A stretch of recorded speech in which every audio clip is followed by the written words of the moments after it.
अमरावती ग्रामीण पोलिसांची भरती स्थगित झालेली आहे। मैदानात पावसामुळे चिखल साचल्यानं हा निर्णय घेण्यात आलेला आहे। पावसामुळे ग्रामीण पोलीस अधीक्षकांनी भरती पुढे ढकलली आहे।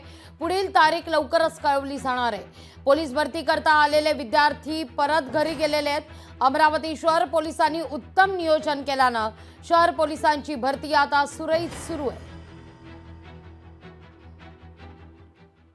मला वाटतं याच्यातला एक चांगला सुवर्ण मार्ग कसा काढता येईल हे तपासणं गरजेचं आहे। ज्या दिवशी पाऊस येतो त्या दिवशी थांबून पुन्हा उघाडीच्या वेळेस त्या परीक्षा घ्यावा, कारण बऱ्याच विद्यार्थ्यांच्या अशा पण मागण्या आहे का आता जिथं पाऊस नाही आहे, वातावरण चांगलं आहे, तिथं त्या परीक्षा घेणं, समयसूचकता दाखवणं। पोलीस प्रशासनानं जसं आता अमरावतीच्या पोलीस अधीक्षकानं काम चांगलं केलं नाही, तिथल्या सीपीनं चांगलं काम केलं। सीपीच्या ज्या पोलीस शहर पोलिसांनी ज्या भरत्या घेतल्या त्यांनी ताळपत्री टाकून वगैरे ते मैदान आता कामी येतं। त्यांची भरती त्यांचं मैदान होत आहे, पण ग्रामीण पोलीसचं होत नाही, ही त्या प्रशासनाची नामुष्की आहे। आणि मला वाटते ती जर लगेच उरकून घेतलं तर बरं होईल।